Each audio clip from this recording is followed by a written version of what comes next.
ಬೈಂದೂರು ವಿಧಾನಸಭಾ ಕ್ಷೇತ್ರದಲ್ಲಿ ಪ್ರವಾಸೋದ್ಯಮ ಅಭಿವೃದ್ಧಿಗೊಳಿಸಲು ಸಾಕಷ್ಟು ಯೋಜನೆಗಳು ಜಾರಿಯಲ್ಲಿದೆ. ಆದರೆ ಕ್ಷೇತ್ರದ ಕೆಲವು ಭಾಗಗಳಲ್ಲಿ ಇಂದಿಗೂ ಕೂಡ ಮೂಲಭೂತ ಸೌಕರ್ಯಗಳ ಕೊರತೆ ಇದ್ದರೂ ಜನಪ್ರತಿನಿಧಿಗಳು ಕಣ್ಣು ಮುಚ್ಚಿ ಕುಳಿತಿದ್ದಾರೆ ಎನ್ನುವ ಆರೋಪವಿದೆ. ಇದಕ್ಕೆ ಸ್ಪಷ್ಟ ನಿರ್ದೇಶನ ಎನ್ನುವಂತೆ ಘಟನೆಯೊಂದು ನಡೆದಿದೆ.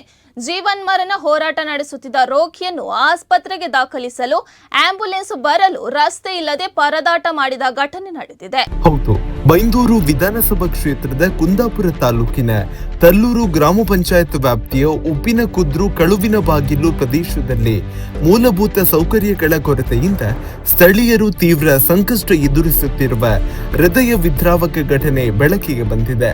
ಉಪ್ಪಿನಕುದ್ರು ಕಳುವಿನ ಬಾಗಿಲು ಪ್ರದೇಶದಲ್ಲಿ ಸೂಕ್ತ ರಸ್ತೆ ಸಂಪರ್ಕವಿಲ್ಲದ ಕಾರಣ ಅನಾರೋಗ್ಯ ಪೀಡಿತರನ್ನು ಆಸ್ಪತ್ರೆಗೆ ಸಾಗಿಸುವುದೇ ದೊಡ್ಡ ಹರಸಾಹಸವಾಗಿದೆ.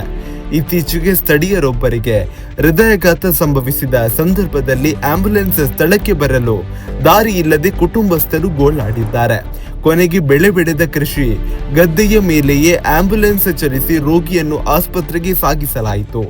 ಈ ವೇಳೆ ಗದ್ದೆಯೊಳಗೆ ಆಂಬ್ಯುಲೆನ್ಸ್ ಚಲಿಸುತ್ತಿರುವ ದೃಶ್ಯಗಳು ಸಾಮಾಜಿಕ ಜಾಲತಾಣಗಳಲ್ಲಿ ವೈರಲ್ ಆಗಿದ್ದು ಸಾರ್ವಜನಿಕರಲ್ಲಿ ಆಕ್ರೋಶ ವ್ಯಕ್ತವಾಗಿದೆ.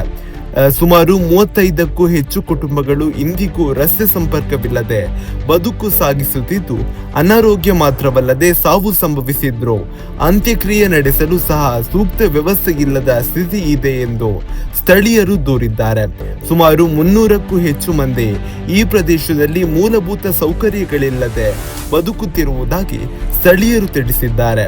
ಈವರೆಗೂ ಸಂಬಂಧಪಟ್ಟ ಇಲಾಖೆಗಳಿಂದ ಯಾವುದೇ ಸ್ಪಂದನೆ ದೊರಕಿಲ್ಲ ಎಂದು ಸ್ಥಳೀಯರು ಆರೋಪಿಸಿದ್ದು, ಮಾನವೀಯತೆಯನ್ನು ಮರೆತ ವ್ಯವಸ್ಥೆಯ ವಿರುದ್ಧ ಆಕ್ರೋಶ ವ್ಯಕ್ತಪಡಿಸಿದ್ದಾರೆ.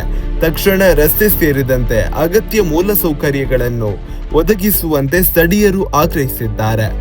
ತಲ್ಲೂರು ಗ್ರಾಮ ಪಂಚಾಯತ್ ವ್ಯಾಪ್ತಿಯ ಉಪ್ಪಿನಕುದ್ರು ಗ್ರಾಮದ ಪಂಚಗಂಗಾವಳಿ ನದಿಯ ತಟದಲ್ಲಿರುವ ಕಳಿನ ಬಾಗಿಲು ಪ್ರದೇಶದಲ್ಲಿ ಮುಂಗಾರು ಬಿರುಸುಗೊಳ್ಳುತ್ತಿದ್ದಂತೆ ನದಿ ಕೊರೆತ ಭೀತಿ ತೀವ್ರಗೊಳ್ಳುತ್ತದೆ.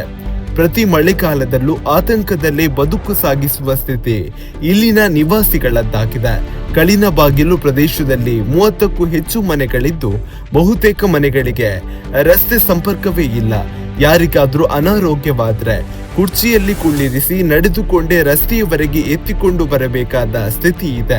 ಇದಲ್ಲದೆ ಸುಮಾರು 25ಕ್ಕೂ ಹೆಚ್ಚು ಮನೆಗಳು ನದಿಯ ತಟದಲ್ಲಿ ಇರುವುದರಿಂದ ವರ್ಷದಿಂದ ವರ್ಷಕ್ಕೆ ನದಿ ಕೊರೆತ ಹೆಚ್ಚುತ್ತಿದ್ದು, ಕೆಲವು ಮನೆಗಳಲ್ಲಿ ಈಗಾಗಲೇ ಬಿರುಕುಗಳು ಕಾಣಿಸಿಕೊಂಡಿವೆ. ಪಂಚಗಂಗಾವಳಿ ನದಿ ಸಮೀಪ ಸಮುದ್ರವಿರುವುದರಿಂದ ಉಪ್ಪು ನೀರಿನ ಹಾವಳಿ ಹೆಚ್ಚಾಗಿದ್ದು, ಇಲ್ಲಿನ ಬಹುತೇಕ ಮನೆಗಳ ಬಾವಿಗಳ ನೀರು ಕುಡಿಯಲು ಅಸಾಧ್ಯವಾಗಿದೆ. ಇಲ್ಲಿ ನದಿ ಕೊರೆತ ತಡೆಯುವ ಜೊತೆಗೆ ರಸ್ತೆ ಸಂಪರ್ಕ ಕಲ್ಪಿಸುವ ಉದ್ದೇಶದಿಂದ ಕಳಿನ ಬಾಗಿಲಿನಲ್ಲಿ ರಿಂಗ್ ರೋಡ್ ಅಥವಾ ನದಿ ದಂಡೆ ನಿರ್ಮಿಸಬೇಕೆಂದು ಹಲವು ವರ್ಷಗಳಿಂದ ಜಿಲ್ಲಾ ಪಂಚಾಯತ್, ತಾಲೂಕು ಪಂಚಾಯತ್, ಗ್ರಾಮ ಪಂಚಾಯತ್ ಸದಸ್ಯರು ಹಾಗೂ ಅಧಿಕಾರಿಗಳಿಗೆ ಮನವಿ ಸಲ್ಲಿಸಿದ್ರು ಯಾವುದೇ ಪ್ರಯೋಜನವಾಗಿಲ್ಲ. ಸುಮಾರು 20 ವರ್ಷಗಳ ಹಿಂದೆ ಕಳಿನ ಬಾಗಿಲಿನಲ್ಲಿ ಸ್ವಲ್ಪ ದೂರದವರೆಗೆ ನದಿ ದಂಡೆ ನಿರ್ಮಿಸಲಾಗಿದ್ರು ಅದು ಸಂಪೂರ್ಣವಾಗಿ ನದಿಗೆ ಕೊಚ್ಚಿ ಹೋಗಿದ್ದು, ಈಗ ಸುಮಾರು 500 ಲೀಟರ್ ವ್ಯಾಪ್ತಿಯಲ್ಲಿ ನದಿ ದಂಡೆ ಅಥವಾ ರಿಂಗ್ ರೋಡ್ ನಿರ್ಮಾಣ ಅಗತ್ಯವಾಗಿದೆ ಎಂದು ಸ್ಥಳೀಯರು ಒತ್ತಾಯಿಸಿದ್ದಾರೆ. ಹಾಗೆ ನಮ್ಗೀಗ ಮೊನ್ನೆ ಒಂದು ಪರಿಸ್ಥಿತಿಯಲ್ಲಿ ಆಂಬ್ಯುಲೆನ್ಸ್ ಅಲ್ಲ, ನಾವು ಒಬ್ರನ್ನ ಪೇಷಂಟ್ ಅನ್ನ ಇಲ್ಲಿ ಎಮರ್ಜೆನ್ಸಿ ಅವರಿಗೆ ಹೃದಯಾಘಾತ ಸಮಸ್ಯೆ ಇತ್ತು, ಅವಾಗ ಕರ್ಕೊಂಡು ಹೋಗ್ಬೇಕಿತ್ತು. ನಮ್ಗೆ ಮಾರ್ಗ ಇಲ್ದಿದಕ್ಕೋಸ್ಕರ ಈಗ ಉದ್ದಿನ ಗಿಡ ಎಲ್ಲ ಕಿತ್ತಾಯ್ತಾನೆ ಹೇಳಿ ಗದ್ದೆ ಬೈಲಿಂದ ಗಾಡಿ ಹಾರಿಸ್ಕೊಂಡು ಬಂತು. ಒಂದಿಷ್ಟು ಜನ ಅಲ್ಲಿ ಪರಿಸರದ ಕೃಷಿಕರು ನಮ್ಗೆ ತುಂಬಾ ಬೈದ್ರು. ಯಾಕಂದ್ರೆ ನೀವ್ ಯಾಕೆ ಮಧ್ಯ ಗದ್ದೆಲೆಲ್ಲ ಗಾಡಿ ಹಾಕೊಂಡಿದ್ರೆ ನಾಳೆ ಅದನ್ನೇ ನೀವು ರೋಡ್ ಮಾಡ್ಕೊಬಹುದು. ನಮ್ಗೆ ಅನಿವಾರ್ಯ ಪರಿಸ್ಥಿತಿ ಹೊತ್ಕೊಂಡು ಹೋಗುವಂತ ಸಾಮರ್ಥ್ಯ ಇಲ್ದಿದಕ್ಕೋಸ್ಕರ ಗಾಡಿಯವರು ಆಂಬ್ಯುಲೆನ್ಸ್ ಡ್ರೈವರಿಗೆ ಒಂಚೂರು ರಿಕ್ವೆಸ್ಟ್ ಮಾಡ್ಕೊಂಡು ಮನೆಯವರೆಗೆ ಗದ್ದೆ ಬೈಲಂಗೆಲ್ಲ ಗಾಡಿ ಹಾರಿಸ್ಕೊಂಡು ಅವ್ರನ್ನ ಕರ್ಕೊಂಡು ಹೋಯ್ತು. ಆದ್ರೆ ಅದು ಕೂಡ ನಮ್ಗೆ ಕಷ್ಟ ಸಂಗತಿ. ಅದಕ್ಕೆ ನಮ್ಗೆ ಆದಷ್ಟು ಬೇಗ ಒಂದು MP ಫಂಡ್, ಯಾವ್ದಾದ್ರು ಒಂದು ದೊಡ್ಡ ಮಟ್ಟದ ಫಂಡ್, ಸಚಿವರಾಗ್ಲಿ, ನಮ್ಮ ಮಾನ್ಯ ಮುಖ್ಯಮಂತ್ರಿಗಳಾಗ್ಲಿ ಯಾರಾದ್ರೂ ಕೂಡ ನಮ್ಗೆ ಸಹಕರಿಸಿ ನಮ್ಮ ಒಂದು ಈ ಒಂದು ಕಷ್ಟದಿಂದ ನಮ್ಗೆ ಒಳ್ಳೆ ಸೌಕರ್ಯ ಕೊಡ್ಬೇಕನ್ನಳಿ ಹೇಳಿ ನಾನು ನಿಮ್ಮನ್ನು ಕೇಳ್ಕೊಳ್ತೀನಿ. ಒಟ್ಟಾರೆಯಾಗಿ ಇಲ್ಲಿ ಜೀವನ ನಡೆಸುವುದೇ ಕಷ್ಟ ಕೆಲಸ ಎನ್ನುವ ಪರಿಸ್ಥಿತಿ ಇದೆ. ಇಲ್ಲಿ ಇರಲಾರದೆ ಹಿರಿಯರು ಬಾಳಿ ಬದುಕಿದ ಜಾಗ ಬಿಟ್ಟು ಬೇರೆ ಕಡೆಯಲ್ಲಿ ಜೀವನ ನಡೆಸಲು ಆಗದ ಪರಿಸ್ಥಿತಿ ಇಲ್ಲಿಯ ಜನರದ್ದು. ಹೀಗಾಗಿ ಇನ್ನಾದರೂ ಜನಪ್ರತಿನಿಧಿಗಳು ಉತ್ಸವದ ಕುಂಗಿನಿಂದ ಹೊರಬಂದು ಕ್ಷೇತ್ರದ ನಾಗರಿಕ ಕಷ್ಟಕ್ಕೆ ನೆರವಾಗಬೇಕಿದೆ.